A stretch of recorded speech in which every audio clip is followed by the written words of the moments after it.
हम बिस्तरे के 25 अहम शरई उसूल जो हर मियाँ बीवी को हम बिस्तरे के दौरान अपनाने चाहिए। नाज़रीन, हम बिस्तरी करना मर्द और औरत दोनों की फितरी और जिस्मानी ज़रूरत है। कुदरत ने इंसानी नस्ल की अफजाइश और एक दूसरे की जिस्मानी लज्जत हासिल करने के लिए मर्द और औरत का जोड़ा बनाया है। हम बिस्तरी करना मियाँ बीवी के लिए ना सिर्फ जायज़ अमल है, बल्कि बदकारी, जिनाकारी और गैर मर्दों और गैर औरतों से बचने के लिए एक बहुत बड़ी ढाल है। लेकिन हम बिस्तरे के बारे में इस्लामी और शरई उसूलों से अदम वाकफियत और ला इल्मी की वजह से इस जायज़ और हलाल अमल में भी गुनाहों का इर्तिकाब होता रहता है। इसलिए हम बिस्तरे के दौरान दरअसल शरई और तिब्बी उसूलों को मद्देनज़र रखना ज़रूरी है। नंबर 1, हम बिस्तरी करने से पहले बेड वगैरह जहाँ पर भी हम बिस्तरी कर रहे हों वहाँ बिस्तर पर कोई चादर या कपड़ा डाल दें, ताकि हम बिस्तरी के दौरान बिस्तर पर कोई नजासत वगैरह ना गिर सके। नंबर 2, हम बिस्तरी से पहले ही मियाँ बीवी दोनों को मालूम होना चाहिए कि आज हम बिस्तरी करेंगे, ताकि दोनों राज़ी भी हों और ख़ुद को इस अमल के लिए तैयार भी रखें। नंबर 3, हम बिस्तरी करने से पहले मियाँ बीवी दोनों गुस्ल कर लें, ताकि जिस्म की बदबू या पसीने से आने वाली बदबू दूर हो जाए, ताकि हम बिस्तरे का लुत्फ़ जिस्म की बदबू की वजह से ख़राब ना हो सके। नंबर 4, हम बिस्तरी से पहले मियाँ बीवी दोनों अपने अपने दांत अच्छे तरीके से साफ़ कर लें, क्योंकि हम बिस्तरी के दौरान मुंह की बदबू नागवार गुजरती है। नंबर 5, हम बिस्तरी करने से पहले अपने पास 2 साफ़ कपड़े या टिश्यू वगैरह रख लें, ताकि हम बिस्तरी से फारिग होने के बाद अपनी अपनी शर्मगाहों को साफ़ कर सकें। नंबर 6, हम बिस्तरी ऐसी जगह पर करें या ऐसे कमरे में करें जहाँ से आवाज़ बाहर ना जाए। अक्सर हम बिस्तरी के दौरान मियाँ बीवी जब लज़्ज़त हासिल करते हैं तो वो लज़्ज़त आमेज़ आवाज़ें निकालते हैं, या अगर मर्द और औरतें हम बिस्तरी के दौरान कोई बातें करें तो किसी तीसरे के कानों तक ना पहुँचें। नंबर 7, हम बिस्तरी पर्दे वाले और महफूज मकाम पर करनी चाहिए, जहाँ कोई देखने वाला ना हो और ना किसी के अचानक आ जाने का इम्कान हो। नंबर 8, हम बिस्तरी से पहले दुआ करना मसनून है। हम बिस्तरी की दुआ पढ़कर या बिस्मिल्लाह शरीफ पढ़कर हम बिस्तरी से पैदा होने वाली औलाद शैतान के शर से महफूज रहती है। नंबर 9, हम बिस्तरी का कोई ख़ास वक्त मुकर्रर नहीं है, आप जब चाहें हम बिस्तरी कर लें, इसमें कोई मुमानियत नहीं है। नंबर 10, हम बिस्तरी करने वाले के लिए बीवी से बोसो किनार करना, एक दूसरे के जिस्म को चूमना, छूना और शर्मगाह को देखना भी हलाल और जायज़ है। लेकिन हदीस पाक में आता है कि अगर शर्मगाहों को देखने से बेहतर है कि ना देखा जाए। नंबर 11, बीवी को हम बिस्तर के लिए तैयार करते हुए उसके पिस्तानों को दबाना जायज़ है, यानी औरत की छाती को मुंह में लेकर चूस सकते हैं और उसकी छाती से खेल सकते हैं, लेकिन पिस्तानों को चूसते वक्त एक बात का ख़ास ख्याल रखें कि बीवी का दूध निकलकर मुंह में ना चला जाए, क्योंकि बीवी का दूध मुंह में जाना मकरूह अमल है। अलबत्ता इससे मियाँ बीवी के निकाह में कोई फ़र्क नहीं पड़ेगा। नंबर 12, मियाँ बीवी का हम बिस्तर के लिए मुकम्मल लिबास उतारना जायज़ है और दोनों एक दूसरे के जिस्म को मुकम्मल देख भी सकते हैं, लेकिन कोशिश करनी चाहिए कि मुकम्मल नंगे होकर हम बिस्तरी ना करें तो ज़्यादा बेहतर है। मुकम्मल लिबास उतारने से जिस्म की कशिश कम हो जाती है और मियाँ बीवी दोनों एक दूसरे के जिस्म से जल्दी बेजार हो जाते हैं। नंबर 13, बीवी के सेहत का मसला हो या उसके अलावा कोई और शरई उज़र हो, अगर वो हम बिस्तरी नहीं करना चाहती तो उसको हम बिस्तरी के लिए मजबूर ना किया जाए। नंबर 14, हम बिस्तरी बीवी की अगली शर्मगाही में करना ज़रूरी है। नंबर 15, हम बिस्तरी करने के लिए किसी ख़ास पोजीशन में हम बिस्तरी करना ज़रूरी नहीं है। आप जिस तरह चाहें, जैसे चाहें, जो पोजीशन मुनासिब लगे उस पोजीशन में रहकर हम बिस्तरी कर सकते हैं। यानी अगर हम बिस्तरी के दौरान मर्द ऊपर हो और औरत नीचे हो या उसके बरअक्स पोजीशन हो तो तमाम जायज़ है। शर्त यह है कि मर्द अपने उज़्व औरत की अगली शर्मगाह में दाखिल करे। नंबर 16, शोहर के लिए अपनी बीवी की शर्मगाह को चूमना चूसना इस्लाम की पाकीज़ा तालीमात के ख़िलाफ़ और बेहयाई का अमल है। इसी तरह बीवी के लिए भी मर्द का उज़्व मुंह में लेना बेहयाई का अमल है और यह काम शोहर और बीवी दोनों के लिए ही तिब्बी तौर पर भी बीमारियों का सबब बन सकता है। इस अमल से बचने की कोशिश करनी चाहिए। नंबर 17, बीवी की पिछली शर्मगाह दुबर यानी पीछे के रास्ते पकाने वाली जगह पर हम बिस्तरी करना हराम है। अल्लाह पाक ने ऐसे शख्स पर लानत भेजी है जो औरत की पिछली शर्मगाह में जाता है। नबी करीम सल्लल्लाहु अलैहि वसल्लम ने अरशाद फरमाया है कि जो शख्स अपनी बीवी के दुबर में आता है वो मलून है। नंबर 18, 5 हालात में बीवी से हम बिस्तरी करना हराम है। اگر کوئی شخص ان 5 حالات میں ہم بستری کرتا ہے تو وہ سخت گناہگار ہوگا۔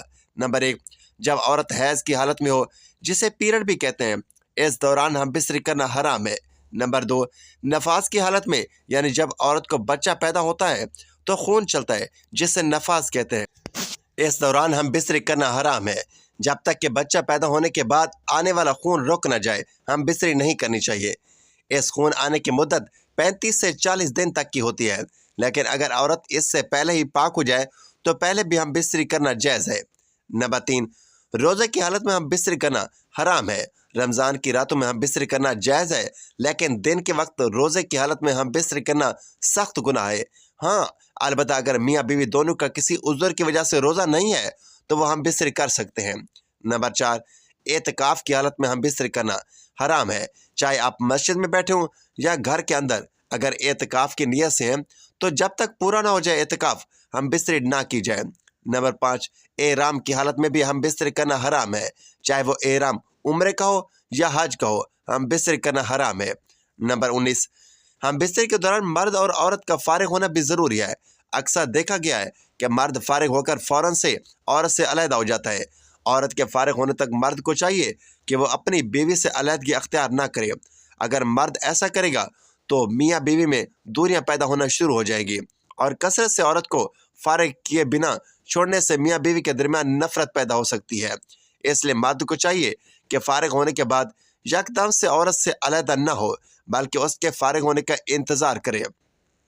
نمبر 20، مرد کی شرمگاہ کا عورت کی شرمگاہ میں داخل ہونے سے یہ مرد اور عورت دونوں پر غسل واجب ہو جاتا ہے، چاہے منی کا انزال ہو یا نہ ہو، غسل کرنا واجب ہو جاتا ہے۔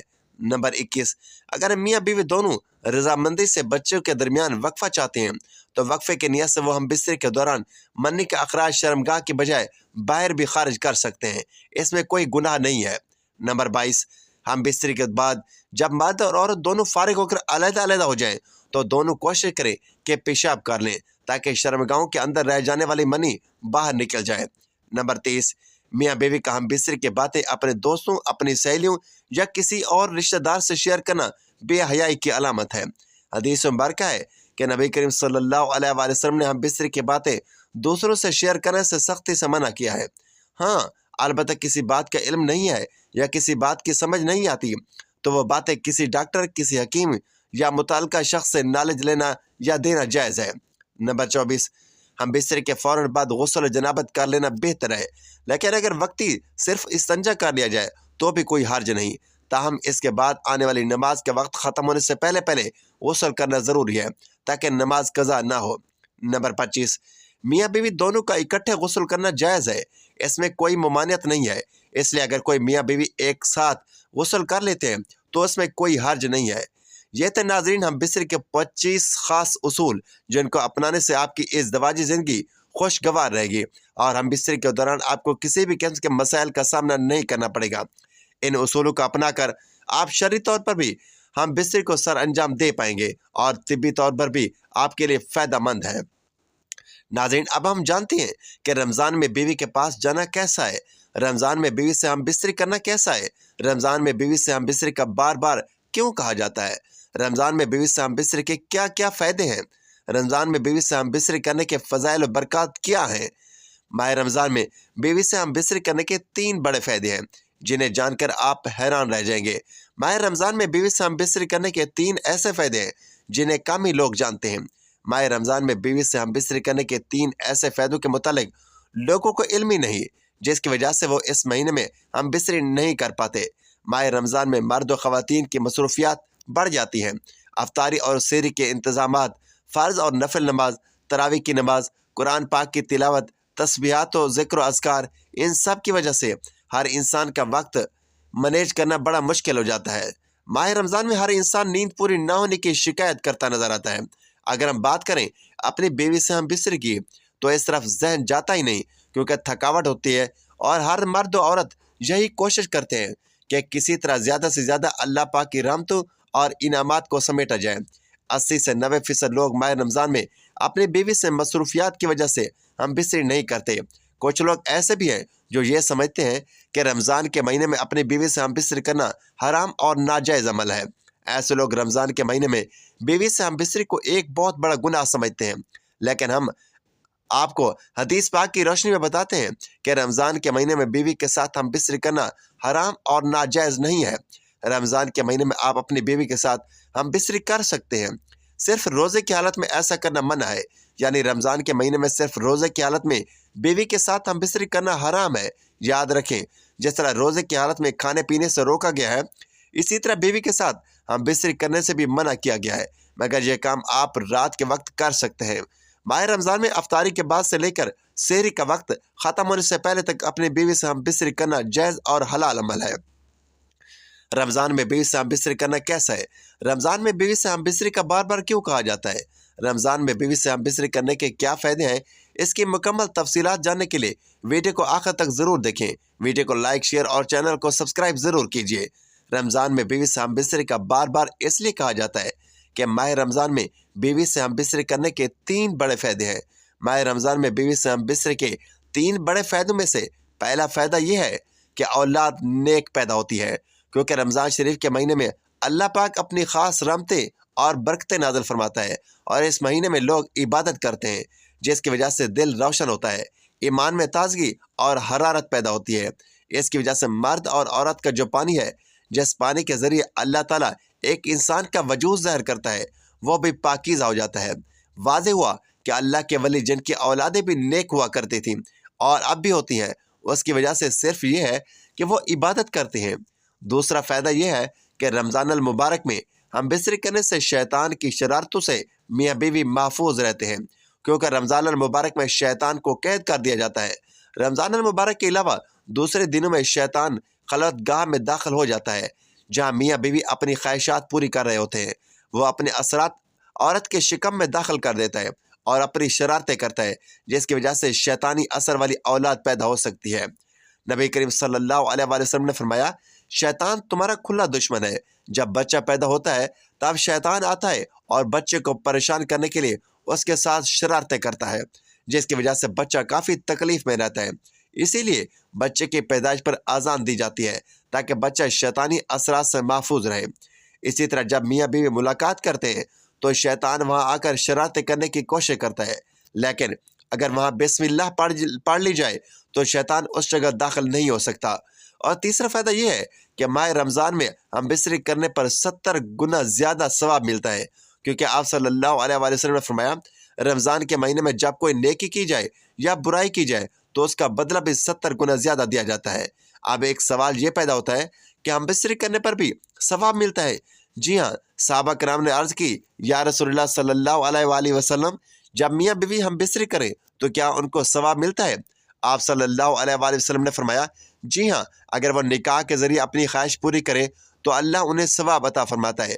और रमज़ान के मुबारक महीने में अगर कोई हम बिस्तरी करता है तो इस पर 70 गुना ज़्यादा सवाब अता किया जाता है। नाज़रीन, अगर आपको ये वीडियो अच्छी लगी हो तो वीडियो को लाइक करें, शेयर करें, चैनल को सब्सक्राइब करें और कमेंट बॉक्स में अल्लाह ताला के 99 नामों में से एक नाम ज़रूर टाइप करें। अगली वीडियो तक के लिए इजाज़त दीजिए। अल्लाह हाफिज़।